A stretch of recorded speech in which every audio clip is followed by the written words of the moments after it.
He said, "Where is your home? What region are you from? When did you marry our princess? Why did you wait until today before coming to be recognized as our kin?" "My lord," said the old fiend, kowtowing, "your subject comes from a household east of this city, in the current moon cave of the Casserole Mountain." The king asked, "How far is your mountain from our place?" "Not far," replied the old fiend. "Only about 300 miles. 300 miles, said the king. "How could our princess possibly get there to marry you?" With clever words and the intent to deceive, the monster spirit replied, "My lord, your subject has been fond of archery and riding since his youth, for I earn my livelihood by hunting. 13 years ago, I led scores of houseboys up to the mountain, and we were just sending out our hawks and hounds when we saw a large, striped tiger. It was going down the slope of the mountain carrying a young girl. It was your subject who shot the tiger with a single arrow and brought the girl back to our village, where she was revived with some warm liquids. When I questioned her about her home after saving her life, she never mentioned the word princess. Had she declared that she was the third princess of your majesty, would I dare be so insolent as to marry her without your consent? I would have tried to enter the Golden Palace and seek some kind of appointment, however lowly, in order to be worthy of her. Because she claimed, however, that she was a girl from some peasant household, your subject asked her to remain in my village. We seemed to be ideally suited for each other, and we were both willing. That's why we've been married for these 13 years. After our wedding, I was about to slaughter the tiger and use it to fate the relatives. The princess, however, requested me not to do so, and she put her reason aptly in these poetic lines. Heaven and earth made us husband and wife. With no broker or witness we were wed. Red threads did bind our feet in previous lives. That's why the tiger is our go-between. Because of what she said, your subject untied the tiger and spared its life. Claws flailing and tail wagging, it ran away still carrying the arrow wound. Little did I anticipate that after a few years, the tiger thus spared managed to become a spirit in the mountain through self-cultivation, bent on seducing and hurting people. Some years ago, your subject had heard of several scripture pilgrims, all priests sent by the great Tang. The tiger, I think, must have taken their lives. He probably got hold of the travel documents and changed into one of their forms to come here to deceive my lord. My lord, the person sitting on that brocaded cushion over there is none other than the tiger, which carried away the princess 13 years ago. He is not a real scripture pilgrim. Look at that capricious ruler. His foolish, undiscerning eyes of the flesh could not recognize the monster spirit. Instead, he regarded that entire specious speech to be the truth.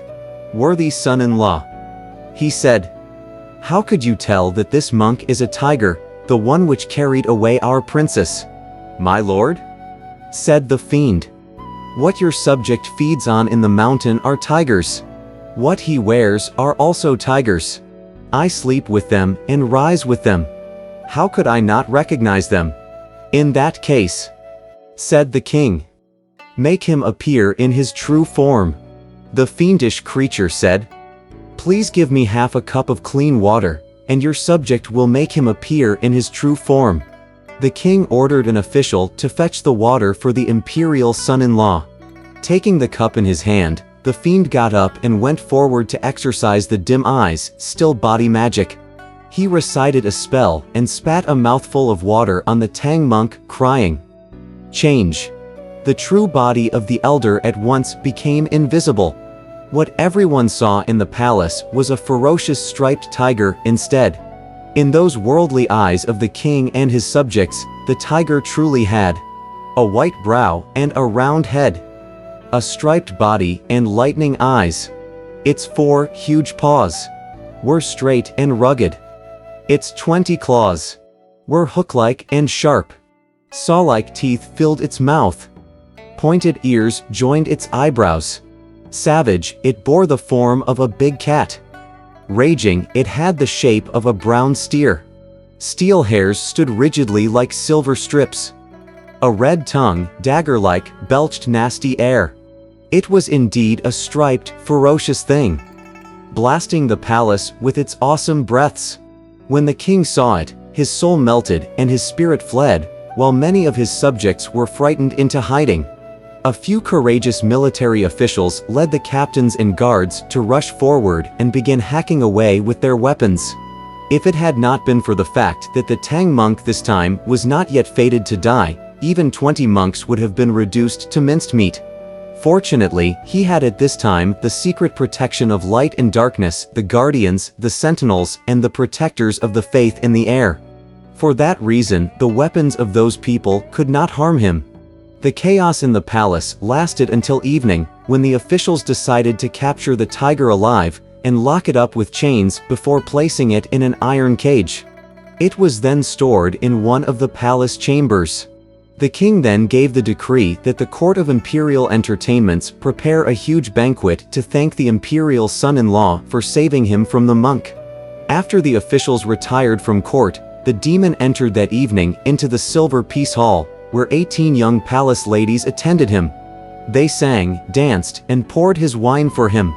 Sitting all by himself at the head table, he had on both sides of him all those lovely beauties. Look at him drink and enjoy. By about the hour of the second watch, he got drunk and could no longer refrain from mischief. Leaping up all of a sudden, he laughed hysterically for a moment and changed back into his original form. He grew violent then and grabbed one of the girls playing the pipa with that big winnow-like hand of his. With a crunch, he bit off her head. The other 17 palace girls were so terrified that they dashed madly for hiding and shelter. Look at them. The palace ladies panicked. The maids of honor took fright. The palace ladies panicked. Like rain struck hibiscus bearing the night rain. The maids of honor took fright. Like wind-blown peonia dancing in the spring wind. They smashed their pipas, eager to live. They broke their zithers, fleeing for life. They dashed out the doors, not knowing north or south. They quit the main hall, flying both east and west. They scraped their jade-like features. They bruised their lovely faces. Everyone scrambled for her life. Each person darted for safety.